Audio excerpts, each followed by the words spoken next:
We are a number of Yidden Jews gathered together, which is always an occasion for blessing and rejoicing.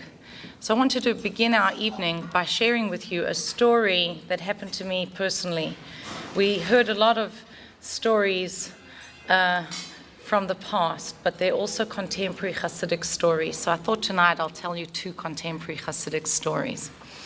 One of the things that I used to do is take women on safari to Africa. And we went to a 5-star accommodation in the wildest, most remote places in the world. You couldn't drive there, you could only land on a 5-seater plane, and the runways were mowed down, savanna lands just mowed down. Anyway, the first time we did this safari, I was sitting with my friend, my partner in South Africa. It was a Wednesday night, and she was leaving on Thursday to go to the camps. We used to have a plane that just took the kosher equipment to cook with and the food, etc. But obviously, the meat, the milk, and the cheese we couldn't send ahead. There was food that had been sent up months ahead, but the meat, the milk, and the cheese I had to take. So on Wednesday night we were speaking. She was going in on Thursday. I was coming in early Friday morning, and she said to me, "Shimona, don't forget we have the food. It's in the freezer, and there's a big duffel bag. It was the size of a baby dolphin. She said, take that with you when you go to the retreat." So I come to the airport to meet everyone. We had told everyone they could only bring tiny bags, and I came with this huge bag of meat and milk and cheese. We get on the plane, uneventful, arrive in Zimbabwe, and when we arrived, I have a South African and American passport, so I went through customs very quickly. There was a short line. The whole airport is about the size of this room. So you can stand in one place and you can see customs, and another place where the aeroplanes are, etc. And I'm looking out to the tarmac where the plane is, and I think to myself, oh my gosh, I did not bring in, I don't have any papers that will allow me to bring this food from South Africa into Zimbabwe. What am I going to do? And this is, 14 women for 10 days. I don't know how I'm going to feed them. I hope they'll let me take it in. And then I think to myself, I wouldn't be able to bribe them. I wouldn't have the courage or the know-how. And besides, this is a program to inspire people about Jewish observance, not exactly the way to begin a program. Anyway, what else do you have? And I said, we have some cheese. He says, open up the bags, I'm taking it. And I started to tell him, look, it's impossible. I won't have anything to feed the people in our group if we go in. And he looked at me and he said, in Zimbabwe, there's no food for my people, but for the tourists, there's plenty of food. You'll have what to eat. And I did not know what I was going to do. Suddenly he refused. He showed me the books where you can't bring meat in, no milk, no cheese. Suddenly I remembered a story that had happened at someone's table in Crown Heights, where I live.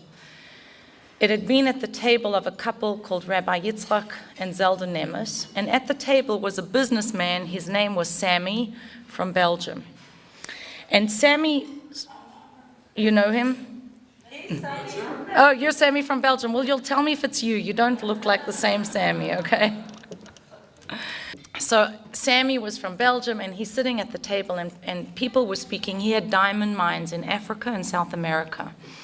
And he was speaking about his contact. It was not a Lubavitcher, but he spoke about his contact with the Lubavitcher Rebbe. And one of the things he said, the Rebbe gave me a lot of advice about business. And one of the things he said to me is this. He said, Sammy, you have diamond mines in Africa? He said, yes. He says, when you come to Africa, identify yourself as coming from the tribe of the Jews. And I looked at the Rebbe with confusion, and the Rebbe said to me, in Africa they're very tribal. Tell them that you come from the tribe of the Jews. So I'm standing there in Africa trying to get our meat and our milk into Zimbabwe without success. And all of a sudden I said, okay, take two. And I turned to the man over there and I said, excuse me, sir, what tribe are you from? And he looked at me as if it was some kind of trick question. I said, it's not a trick question. Which tribe are you from? He says, Shona. I'm from the Shona tribe. I said, hi, and what is your name? He tells me his name. I don't know, John. I said, hello, John, from the tribe of Shona. My name is Shimona, and I am from the tribe of the Jews. Now, have you ever seen you drop a penny into water and it ripples open? His eyes opened like that. And he looks at me and he says, the tribe of the Jews. Like he's heard of that tribe, but he never saw a card-carrying member, not of that tribe. And I said to him, in your tribe, does someone have to slaughter the meat? If it's a religious festival, he says yes. We need to have the medicine man. Someone specific has to slaughter the meat. So I said to him, you know what, in my tribe too. I didn't tell him we call him the sheikhet, but I said we need a specific person to slaughter the meat. I said, and not only that, we need a tribal leader to milk the cow and to turn it into cheese. I said, if you don't let me bring my food into Zimbabwe, we will have nothing to eat for 10 days. And he looks at me and he says, Aish. Aish is Shona for Gewalt. And I said to him, Aish is right. You know, what are you going to do? And he shakes his head. He goes like this and waves us past. And I said to the woman, we went past, I said, ladies, let's go quickly. Let's get this food in. When we get to the other side, I will tell you how the Lubavitcher Rebbe got us with our meat and milk and cheese into Zimbabwe.